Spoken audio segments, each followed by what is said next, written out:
Wow. Okay, sorry. Hi. Okay.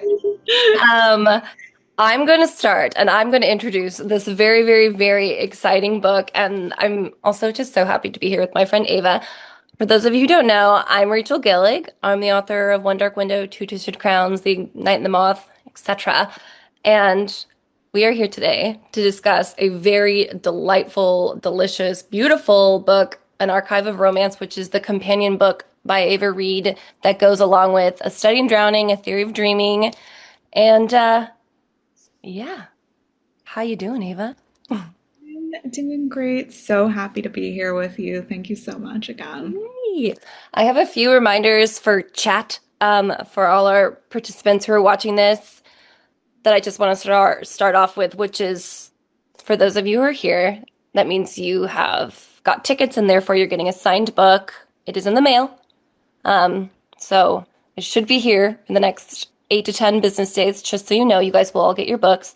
Also, Ava and I are gonna yap, and then I don't know, the last 20 minutes or so, we are going to answer chat questions. So if you have questions, you can put them in the Q&A, and as you're perusing, you can look at other people's questions in there and like thumbs up them, upvote them, whatever, because I will see the most upvoted ones. So yeah, you have questions, you have concerns. I'm just kidding.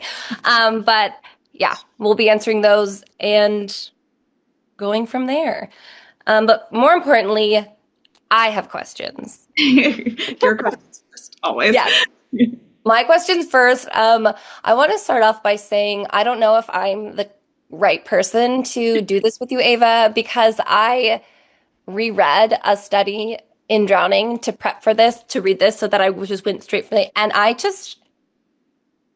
don't often get mad that a book is so good, but it has happened more than once with your books. I love A Study in Drowning so much. And even just the little things that are in this book that, I mean, obviously, when you have like a book within a book, something like a companion like this makes so much sense. But even the illustrations of the blueprints that are from here or from A Study in Drowning are in this. And did you draw those blueprints? I want to know how these illustrations that are in here came to be.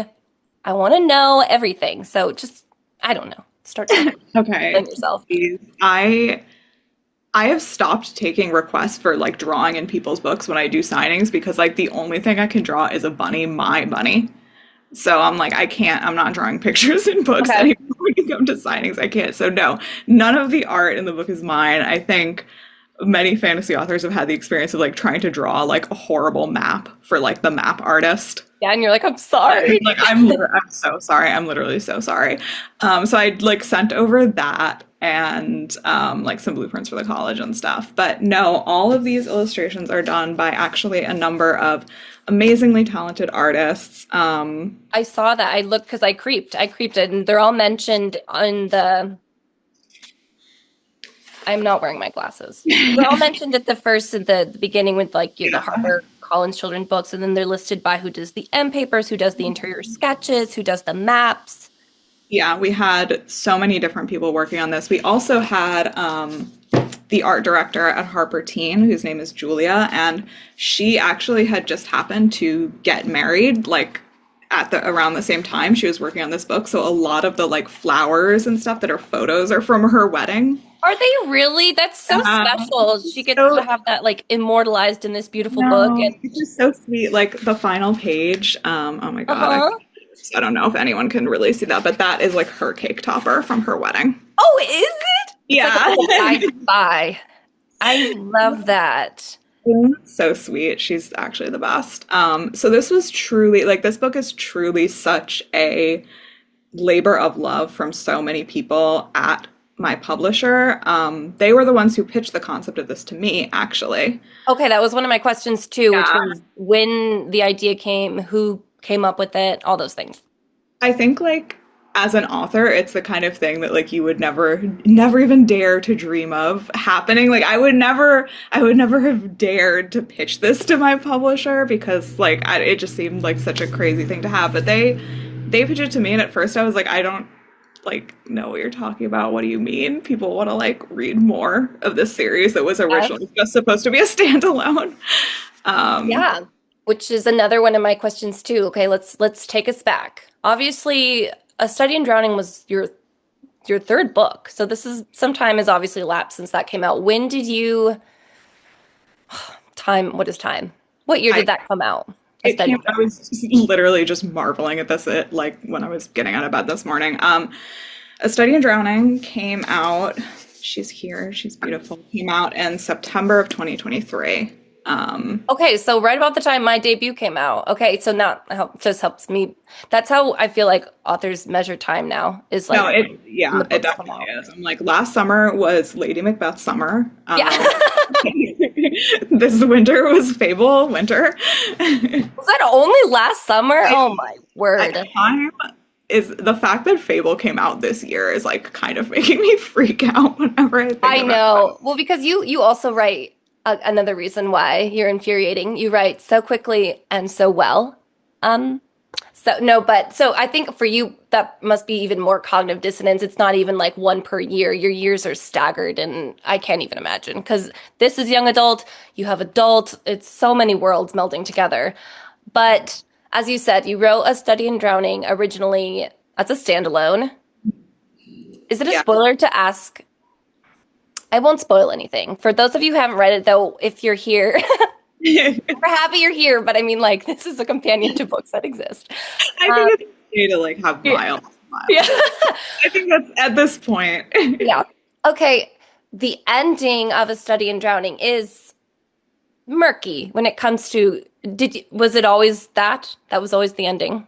Yeah, definitely. And it's actually interesting. My editor tried like twice to get me to like change the ending. She actually wanted it to end like at the like I remember exactly when she wanted to cut it off, and it was right before that last scene that Okay. when are on the pier because she was like, I don't know, like for me, and I feel like I've said this before, like I really like an open-ended ending. I like them too. I Like love I them. love because like part of what I read for, I think, is like discovery. So if there's still questions left at the end of the book, that's kind of like why I read to begin with. I would rather have a book that like leaves me with questions and answers, if that makes sense. It does. It's almost like the quote. I mean, I now I'm going to be disgusting and like quote you to you, but I can't remember what it is. But it's from the original, like the book within a book, which I need your help to help me pronounce the names. What's the name of the actual book, which is the character?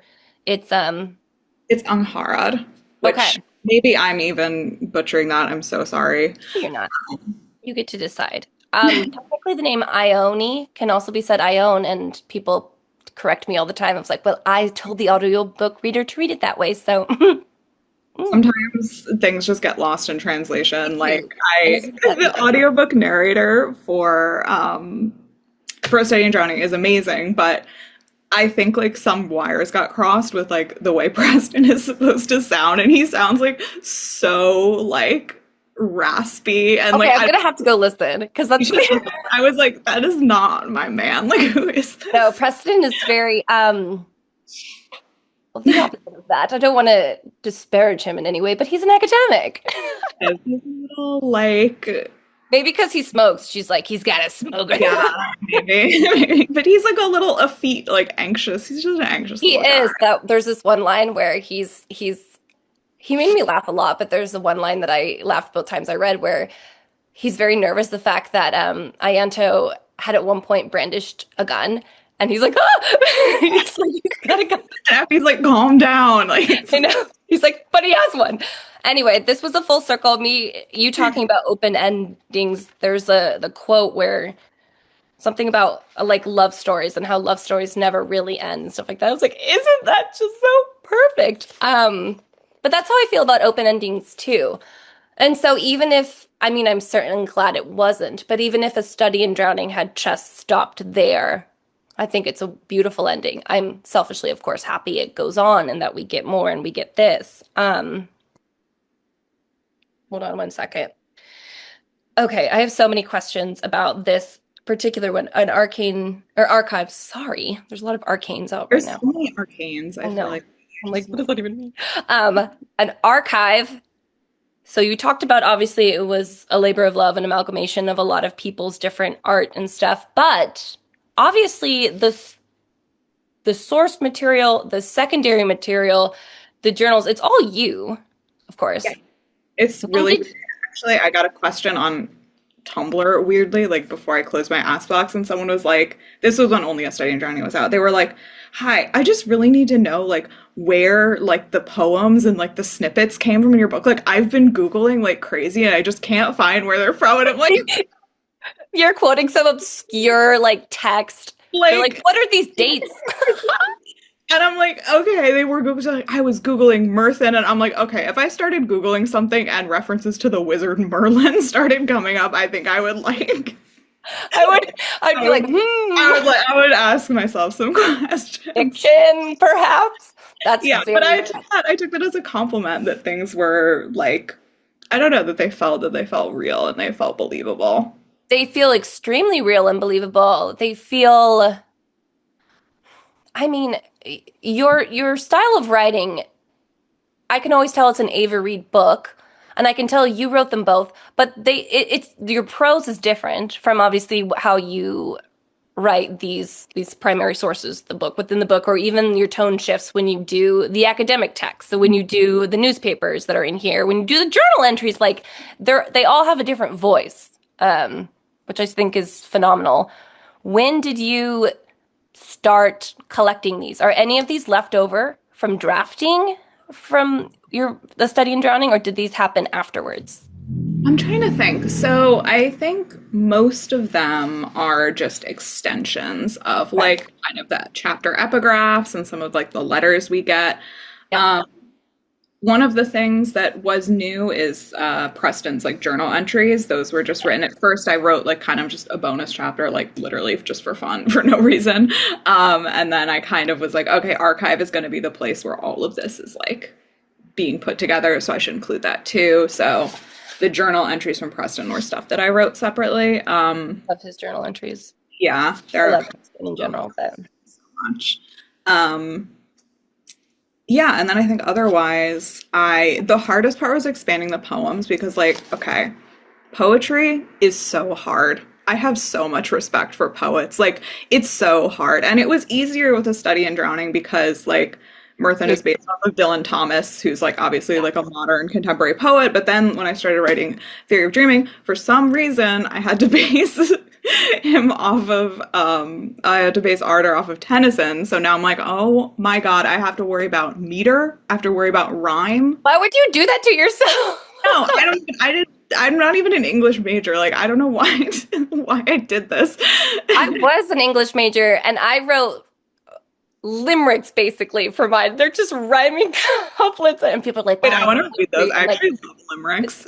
"This is crass poetry." Because this, I mean, like, poet to me is like, yeah, the idea of meter on top of everything else. Like, I start getting scared.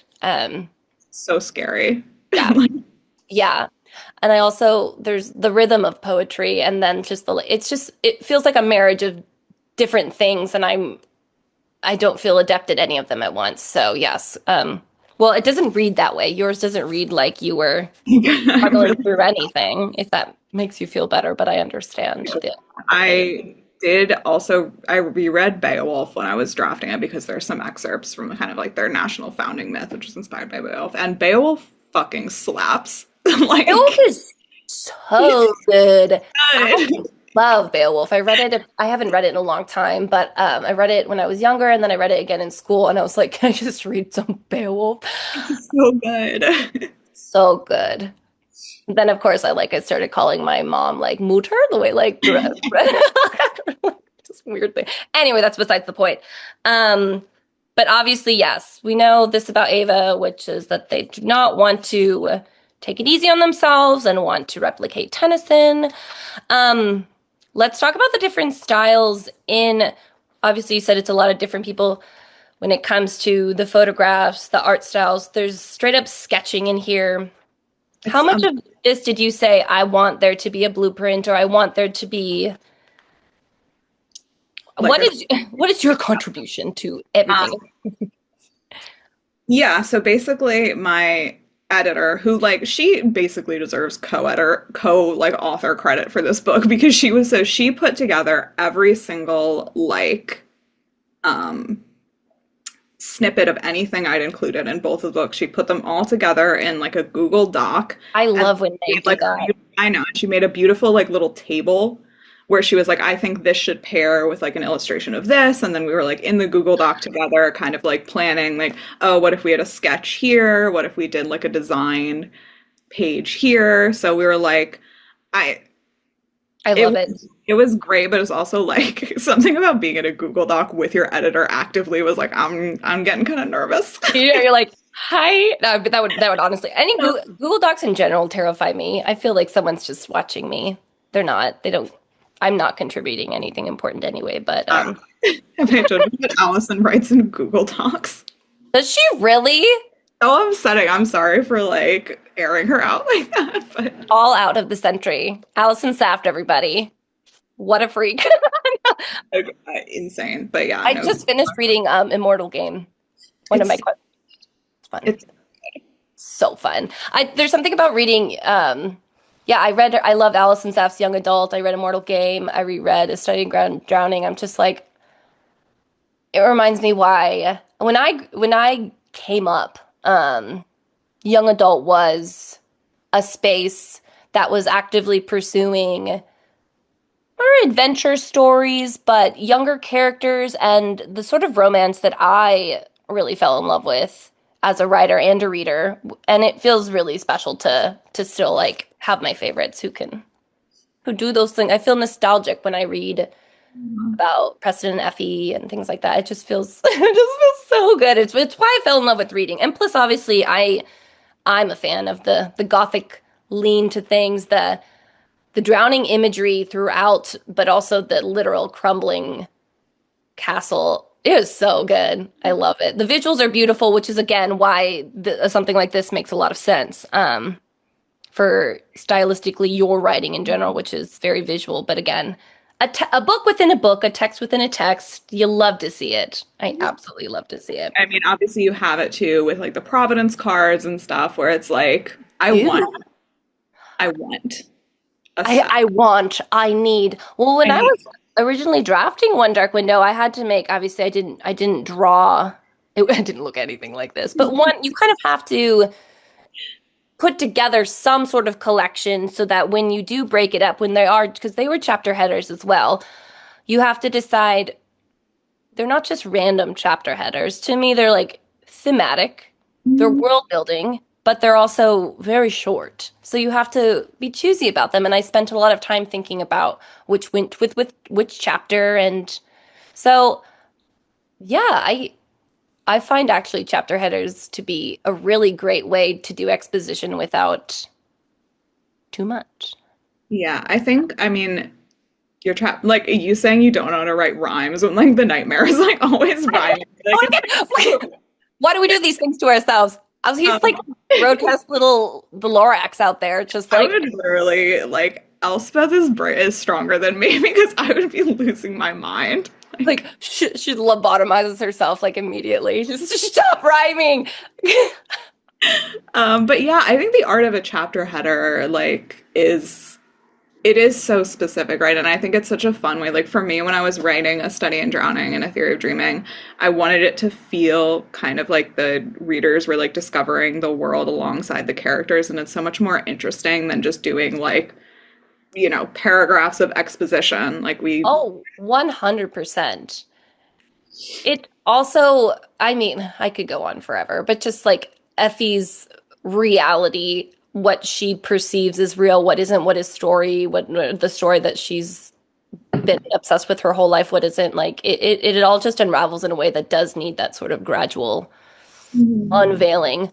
Um, okay, let me go into my really important questions. Talk about.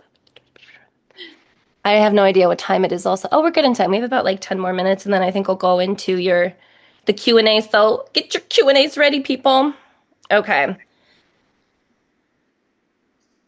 Okay, this is just like a kind of a craft question, but I mentioned a little earlier how you do use different voices when you're writing different sources. Do you find I feel like it could go either way, which it could be hard, as you said, well, for the poetry part, you said that was hard, but like sometimes it feels easier to switch into something else. How did that go for you? I actually found the academic articles the most fun to write. Really, I bet. I'm not surprised by that.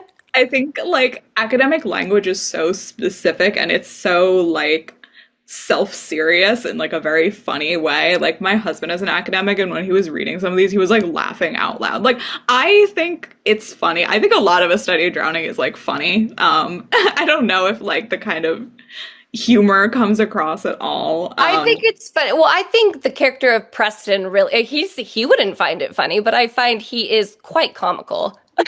Like he's funny and like it's like kind of a parody of academia. Yes. Like if you've read if anyone's read Possession by A.S. Byatt, that's also like kind of a satire of academia. And Mm. I think that was like the biggest inspiration for studying drowning. So I tried to have some elements of that in there. So yeah, writing in academic language is actually very, very fun. Because you can take yourself so seriously. Yeah, and then it is like the finger in the face of it too. Yeah, it's so self-serious that it becomes ridiculous in some ways. And like my favorite aspect about Possession, and I think that makes it like the most real kind of academic book, is that like what they're actually trying to figure out is such a minute, like tiny Oh in the yeah. things, but it's like their life. It's like Yeah. and other like 10 other people in the world care about this, but the 10 other people like would die for They're this. like, this is the foundation of the earth itself, of whether or not these two people actually did this and this and this. Yeah. Mm-hmm. Yeah. 100%. Yeah. Yeah, when there's a scene when Effie, discovers what his true purpose is of his research and the thesis that he's hoping, and that's the most heated scene for sure. They're just like, how could you? So I love it so much. Okay, here's a fun one. You talked about possession. Let's go into fiction in general. Is there a work of fiction that you would like to see, or that one that has, or your own, someone else's, that you would like to see a companion like this with, where visuals of the world, snippets, just spending more time in the space? I mean, genuinely, One Dark Window. Like Yes. I want to see the cards. Like I want to see like oh my God, the different trees. There could be like little like drawings of like the different trees and the different like house like family like sigils and stuff. It's actually kind of grotesque. When I was looking at this, I was like, huh. I think you should pitch this to Orbit. Like I genuinely think they would go for it. Food for thought, y'all. I mean, it's funny, right? When we write stories, we're not, or at least I feel safe making a blanket statement here, but I would argue most authors aren't like, what are the ways that this will be marketable in the best? Like, it's almost clearly the opposite. When you have a dumb idea, you're like, no one likes that. But right, when I made a deck of cards, I wasn't like, this will be great merchandise. This will be great, like background lore. It was, I mean, for the story itself, but to live beyond the reading, and people want to know more about that, or about the Shepherd King and how he made them, and the spirit of the wood, and yeah, and they all have different houses. And I was like, I was really just doing that to try to flesh out the world. I was like, well, isn't that the point though? That's what like something like this is. The world is rich enough, and that you can do that. So I don't disagree with you. Thank you very much. Um, Maybe someday, maybe. I will pitch it to Orbit. I will be Melissa's DMs. And it ends in a wedding too. Two Twisted Crowns ends in a wedding. Someone in orbit needs to get married, and then I'll be like, just use Exactly. your cake topper. Maybe that was the secret all along. Yeah. Wait, I know. That's why we're here today. No, no, no. But that is funny. I do think in general, like selfishly, we live in a world where there's a lot of special editions of things. And while I have no opinion I'm gonna state about that, I would like more of these. I want companions. I want art. I want to see different artists, how they view a space in a book, characters. Like, I'm sorry though, when I open the page, where's the one where it's got the Fairy King, his portrait? Oh, and he's all like, I was like, no, he's very beautiful. I was like, oh! oh, I will And say, actually, we went through so many back and forth drafts of this portrait of the Fairy King, like did to get you? it exactly right. Because I was like, he needs to look like ethereal, like a little androgynous, like Mhm. it's But like he can't be like hot. He has to be, it has you to have, be like eerie, like yes, yes. And you know he's going to be awful, but also, yeah.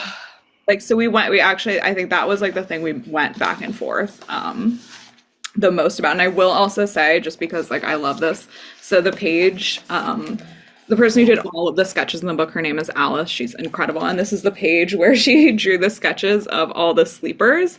And I gave her a list of like, okay, like Murthan is based on Dylan Thomas, and like Ardor is based on Tennyson. Oh, I And love and that. then with, someone based on Shakespeare, someone based on like Shelley and Keats. And I didn't have anyone for Anir and the Bard because he's based on the anonymous author of Beowulf. So she was like, I just decided you should look like Alan Moore.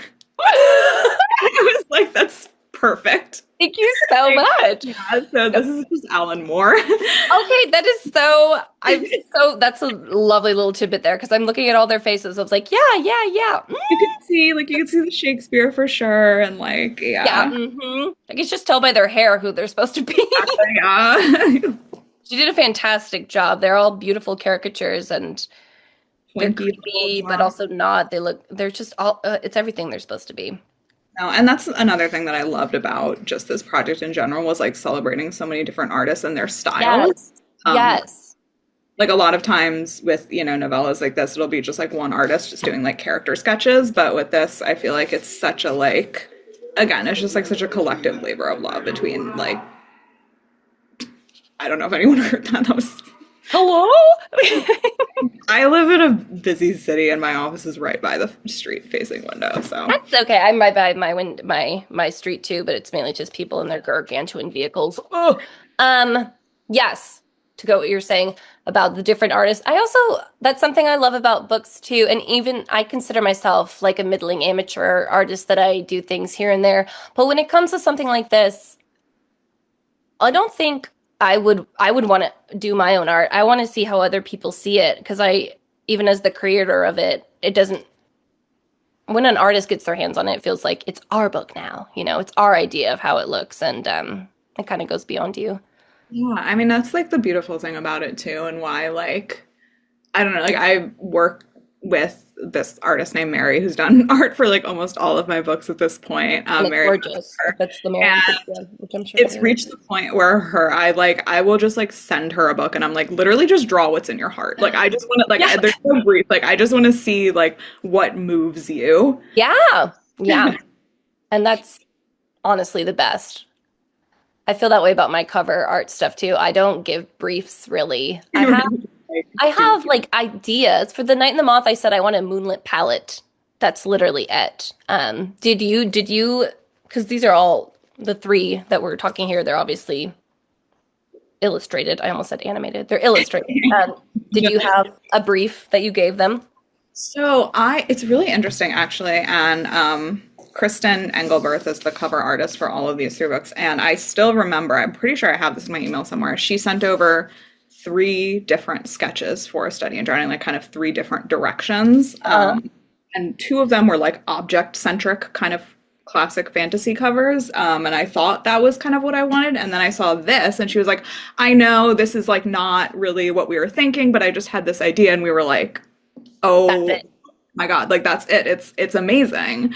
And actually, interestingly enough, the foil on this was one of her original cover sketches. Oh, really? Oh, I mean, it's gorgeous, but I'm so glad you get to have both, but I'm so glad you chose the I remember seeing your cover announcement. I remember it because I was like, it struck me. It's Struck me in the like, heart. and it's again like I'm just like so in awe and like so grateful of artists and their work because like she gave this series its identity Yeah, like, really.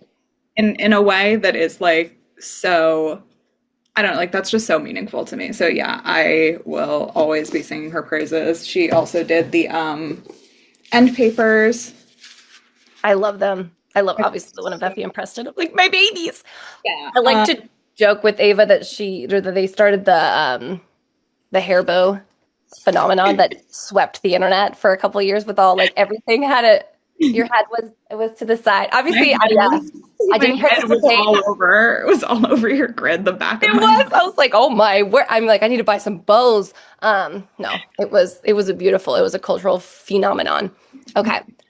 Should we dive into our Q&A? Let's see if I'm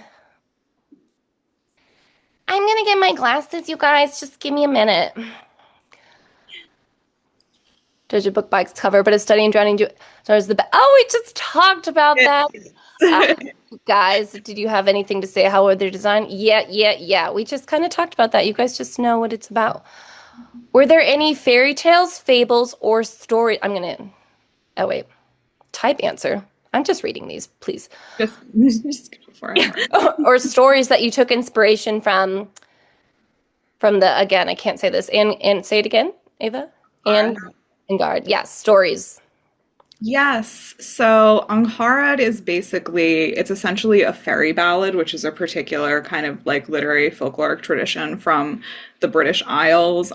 They're collected by this scholar named Francis James Child. So they're called the Child Ballads sometimes. But the most famous one that people probably know is Scarborough Fair because of like the Simon and Garfunkel song. But they essentially follow the same like outline of like the young woman is like ensorcelled, kidnapped by the sinister fairy, and she has to use her wiles to escape him.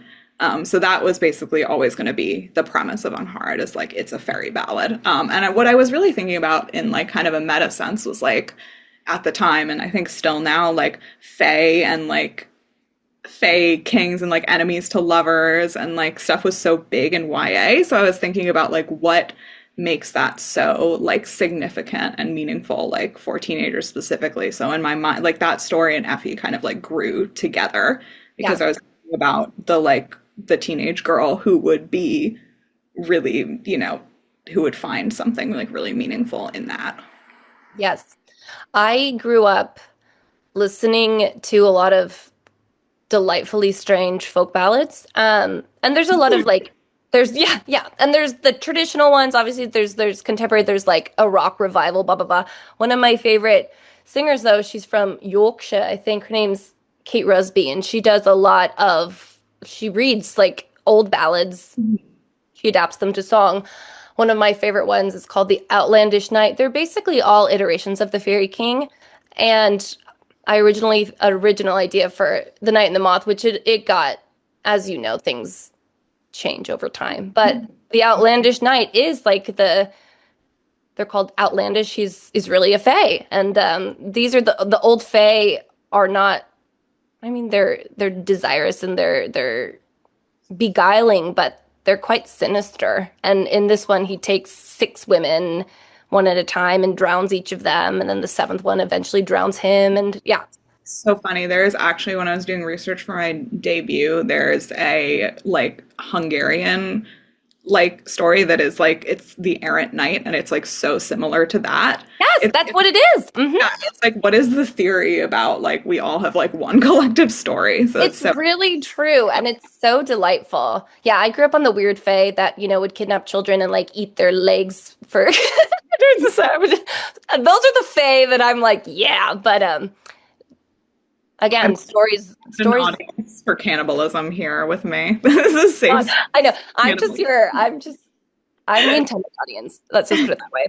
Okay, let's keep going. But I love that. Um, in an event for a fable for the end of the world, you mentioned that No, Mono. we're not talking about Oh, Overwatch. okay. How do you feel? Oh, here's about the revival of Gothic romance. I feel Study in Drowning is a perfect example of new Gothic romance. What do you think about what are your thoughts on Gothic in general? What do you think? Yeah, I mean that can be a broad question. You can answer it however you like. But Gothic is something that when you even see like list compiles, I see your books in them a lot, and especially Study in Drowning. Thoughts? Yeah, I think that I think Gothic has a word, and I feel like we've talked about this before. It's a word with quite a specific meaning and literary tradition, and I think at this point it's just a marketing buzzword, and so I think we've lost a lot of that particular history. I think it's basically just used as a synonym for like dark. Things aren't dark fantasy anymore; they're Gothic fantasy now because Yeah. it's a marketing term, whatever. Like publishers have to do what they've got to do. They do. The same with the way the word romantasy comes in, and you're like, huh? For which books? And someone decides somewhere down the line that it's going to be called something. Whether or not you find that to be accurate is the case. But in Yeah, your case, I do think there are tenets of Gothic, like the I don't want to call it real, like the historic sense of the literary device of Gothic. yeah, I think so. I think definitely in Juniper and Thorn, which is my real, like, true Gothic horror novel. And A Study in Drowning too. I don't know if I would call it like particularly a Gothic novel, but definitely has some traits of the Gothic. And Lady Macbeth as well, and Inamorata, which is my next adult fantasy book, which is coming out in March. That is also definitely Gothic. I think like it's been challenging for me to kind of like deal with what reader expectation about Gothic has become versus like what I understand Gothic to be, and Gothic inherently having extremely like transgressive themes. And like that is literally just baked into the genre. And like the specific tradition, but I think that is one thing we've lost a little bit in the marketing like keyword stuff. So Yes, I agree. I find like the characterizations of Gothic something that doesn't really transcend what our current, like what some current readerships expect from especially a female-led fantasy. I find it very difficult. I find, I find, I guess, like you, I find it a little confusing, to be honest. More than anything, I'm just confused why we can't have both. Why it can't be the actual like Gothic themes talk about something like cannibalism or something like yeah. or assault or even just like the haunting quality that can come from laden trauma. And then, though, we have a modern conception of what a strong female character should be in fantasy, and I find like the cognitive dissonance is dizzying. So yes, I agree with you in the sense of like when someone says, "How do you describe your Gothic book?" I would be like, "Well, how do you define Gothic?" No, that's the thing. And it's like we lost like and this is I'm genuinely struggling with how to even talk about Inamorata because like I'm like I Yeah. really want to emphasize like this is not a romantasy. This is like not, and we lost the word dark fantasy I think along the way. So like I've been trying to call it grimdark because I'm like I really want to like hammer home this is not like this is real. Like this is like real. Like this is like capital F fantasy. Like so it's no like Capital F. Yeah, you start capitalizing things, you're like, that one. capital F fantasy. Like it's like George R. R. Martin Dark Souls stuff. Yeah.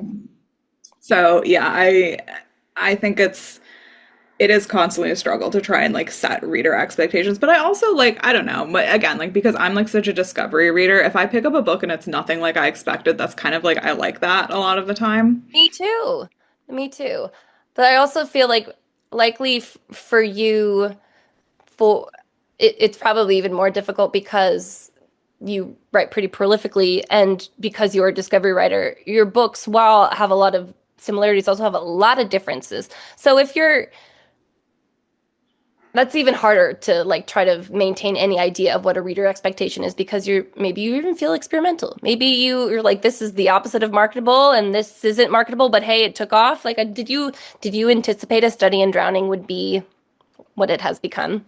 Not literally not in a million years. It was like as you know, there are certain books that publishers, traditional publishers, just kind of pick every season as like it's called a lead title. The diamond of the season. Exactly. Like, and that's the book that they're going to kind of put. And this is not like a hidden thing. This is very obvious, I think, to people who are paying attention that there are certain books that get a much larger kind of marketing push than It's for others. any sort of media, they do that. Yeah, Yeah. A Study in Drowning was not one of those books. It was No. not sold in a fancy, giant deal. It was not like we didn't even have physical arcs from a US publisher. Yeah, it was not in any. There's no like Barnes and Noble pick or whatever. It was just like me and my Instagram account against the world. So yeah, it's actually kind of crazy. I was just saying to like my husband this morning, like thinking about because now Archive is coming out, and I was like, I can't believe that like that worked. Like that's not how things are supposed to work in I publishing. don't, I mean, it's not even, I mean, yes, it did work in the sense of that you were yelling as loud as you could about this book, but also I find that yeah, maybe it was a moment in time where people were able to pick something up and like you said, they didn't know what to expect and they really enjoyed it. I'm certainly glad that that happened, but do you feel, I mean, I'm going to get cerebral here, so you can just like absolutely ignore me. Do you find that something like that happening and it being a really beautiful thing and it being really successful and this is the career you have now, but do you find that it's almost sometimes make you like worry for about things that, how do I say? Does you feel like it set an expectation that you don't want to be beholden to for what you write and how you write, or does it not? Um, yeah, I think to some extent because like I really do just like to hop all over genres and like categories and stuff. I'm literally working on a contemporary YA right now. Like so I think yeah, but I think there is like kind of a uniting actually like you'll be interested in this. I was reading an article about Wicked, like the book and the movie, and this article called Wicked a novel of ideas, and it compared it to Gormenghast and to Dune. And like Mm. and I was like, those are such interesting like things. I Oh, never would have put those three things together, but then it was like so would so I. interesting. Like, okay, so what is the like idea, the central question of Wicked? Like what is evil? Dune, what is faith? Like Gormenghast is like, what are you? I don't know. And like, I would love to hear your answer for this too, because I think the question, like the idea that unites all of my books is what is freedom, Hmm. agency? And like all of my characters and, kind of the themes that come out are characters struggling with feeling a sense of like autonomy and agency and identity in these worlds. I tend to write characters who are in pretty dire straits. Yeah, they tend to have some difficulties. Yeah, I like to write a character just going through it. I mean, so do I. I think in the future perhaps I'll write happy characters, but they don't deserve to be happy right away. We need to get somewhere. No, I have a lot of similar thoughts. I do find that I have themes that will unite all my stuff. I think all my books will ultimately feel like a Rachel Gillig book, and all your books, I believe, as at least a reader experiencing them, feel like an Ava Reid book. But I don't like to feel creatively boxed in by anything. I think we've talked about this even like in the basis form of we don't create outlines as much, or if we do, we're like, No outline. idea. Just some gobbledygook scribbled somewhere, and I'm like, hopefully someone buys it. And they do, which is even more horrifying. I don't I don't regret, anything. I don't tend to be someone who thinks of life in those terms or in creativity in the terms of regret.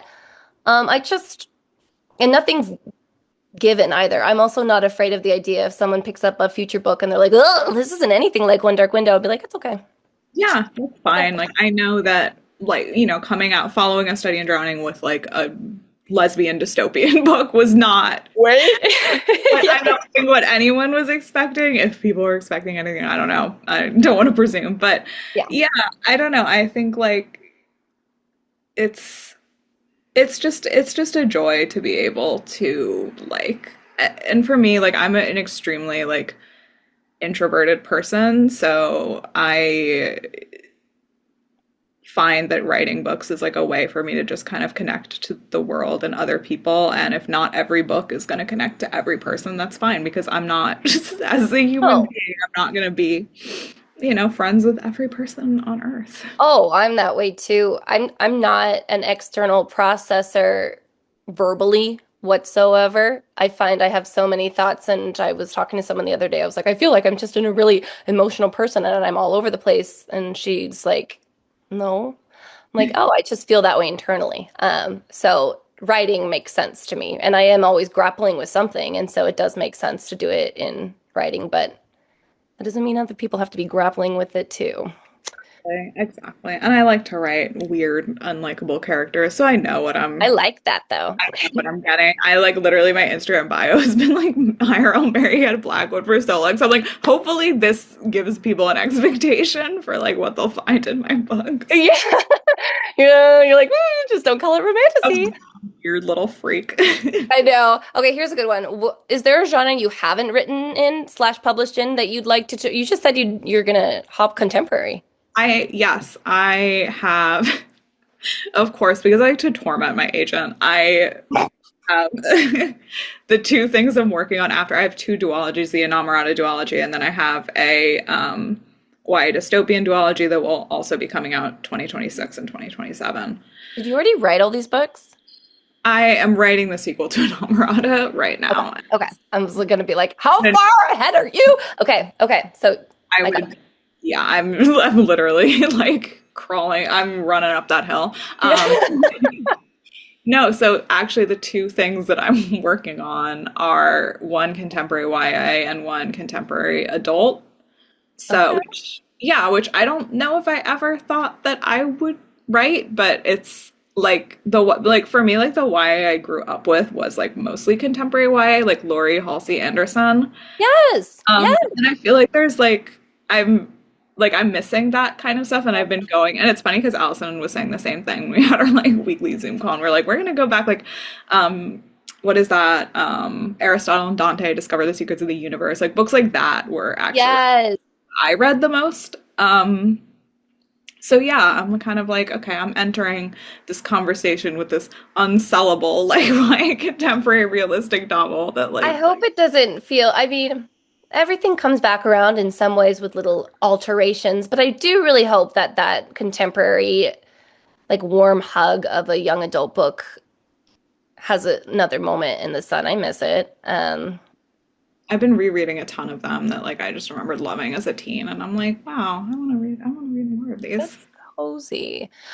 I think I mean, this is totally, I don't plan on writing in children's in the future, but one of my big ones growing up, it was like a childhood special interest was Ella Enchanted. I find I want to try a middle grade voice Oh my maybe God. someday if we're just talking wildly outside of our genre. You would I- be so amazing at that. I feel like you're so good at I feel like whimsy is something that is actually incredibly difficult to do. And I feel like when people do it wrong, it's like so schmaltzy. No, you know what I mean? I do, I do. Like a lot of things like comp to like a Studio Ghibli movie and Oh, then exactly. like If one more Howl's Moving Castle, we're I all know, gonna but die. you do whimsy like so genuinely well, even in like again like dark books like One Dark Window. Like you have the dark whimsy of like the nightmare, and then you have Bartholomew, and like it's like you. I think you do it so well. So Thank I think you. you would be so good at middle grade. I would like it. I mean, someone asked me why the gargoyle talks the way he does and says all these things, and I was like, I think I just do that sometimes. So I don't even know That's if actually I don't know what exactly it is. I don't have a secret whimsy sauce there, but I do enjoy it. So it would make sense to step foot in there at some point. Okay. I probably have time for like one more. Unfortunately, I can't read. Okay, here we go. Let's go in here. Are you in the, if you see something you like too, Ava, otherwise I'll just pick something. Wow. Read. Is there, no, I just read that one. Oh, here's a cute one. Across all of your books, who do you think Effie and Preston would be friends with? Oh my gosh. Which Okay. is so funny. You're just thinking about your catalog. I think Anessa and Effie would get along because they're both like dreamers. They're actually very like hopeful characters in a way. Like Effie is like definitely like depressed, but I think like she has this core of like She believes in believing in magic. magic. Yeah, exactly. And like she's a dreamer at heart, and so is Anessa. So I think they would get along. It's funny, Allison and I like actually talk about this all the time, like which of our characters would like get along across our different books. Yeah, whose would get along? I feel like I've read all of your guys's for the most part. I feel like Preston and Wes would be like a match made in hell. Like Yeah, they I would was gonna say, there's I so think much. Preston would be like, "Are you kidding me?" Yeah, I feel like they would be like actually a match made in hell. I'm very excited because my next YA, my YA dystopian, is like a multi POV, like kind of Oh, is group it? cast. Yeah, there's four POV characters, which I've never done before. That's But yeah, fun. it's a very like all their dynamics and stuff are extremely fun to write. So I'm looking forward to that. Yeah, I don't know. As soon as people ask me about my own books, I forget everything I've ever written in my You do life. write a lot, and I find the more that we write, the dumber. No, literally. Like I will sometimes like get to a point when I'm like revising like down like the line edit version and I'll just like see a comment by my editor and I'll realize that like at some point my brain just broke down in a fundamental way and I forgot how to write. Like I I have dyslexia, and it often beyond the bad spelling, which there's tools obviously that help you with that. But one of my things is I straight up just don't put words in. Um, like I'm mentally going there, but I'm not typing it. And so there will at the same thing, there will be absolute gaps in the book, and it always the edit. I'm sure you get questions like this, or like meant to say that, or I'm just like I'm make so this like make I sense. get so embarrassed even though I know it's my editor's job, but I'm like I sometimes I think I just like reply to an inline comment with my next way where it's just like I'm actually so sorry because I think I just like forgot that I was supposed to explain why this was happening. That's nice. I delete the whole sentence so that they never know that I was that stupid, and then that will just, that part of the book doesn't exist. So, There yeah. was a time with one of my old editors where I would just delete his comments from his script. No, sorry. I can't. I'm You're like wrong. I don't have. I don't even have time for this. Yeah, that's valid, and you can do that. So, if anyone here wants to be an author, just know that you can delete your editor's comments all the time. Ignore them. And that's how we got to study in drowning. That's how we got to read. No, I'm kidding. Um, it looks like we're wrapping up on the hour. Ava, I love this book. I love this series, but I'm also I feel like a spoiled little child on Christmas morning that we got to have more of it and we got to have all the beautiful art. Thank you very much for sharing with us. And tell us again what your next projects are, all 6 billion of them that will be happening. Well, first of all, thank you so much for doing Of this course. with me. As you know, Yeah. it's always so much more fun doing this with like friends that you Oh, can absolutely. actually Yep, have yep, here. yep. So thank you. This was honestly so much fun. Thank you so much to everyone for tuning in virtually. I know everyone is like kind of sick of Zoom, so I really appreciate you all being here in this format. Yeah, and so my next project is an Amorata, which is my adult grimdark gothic horror fantasy. I'm still working on the pitch. But You got me. that'll be out in March. Wow. And we are hoping in the new year, like in January, to announce the next YA, which will be out probably in September of 2026, and that's a YA dystopian. Doing Wow. You busy. yeah. Yeah. What do I have? The Knave of the Moon, the sequel to The Night and the Moth, is coming out September 1st, 2026. I just saw the cover. It's pretty. You can send it to me. I want to see. Yeah, I will send you everything.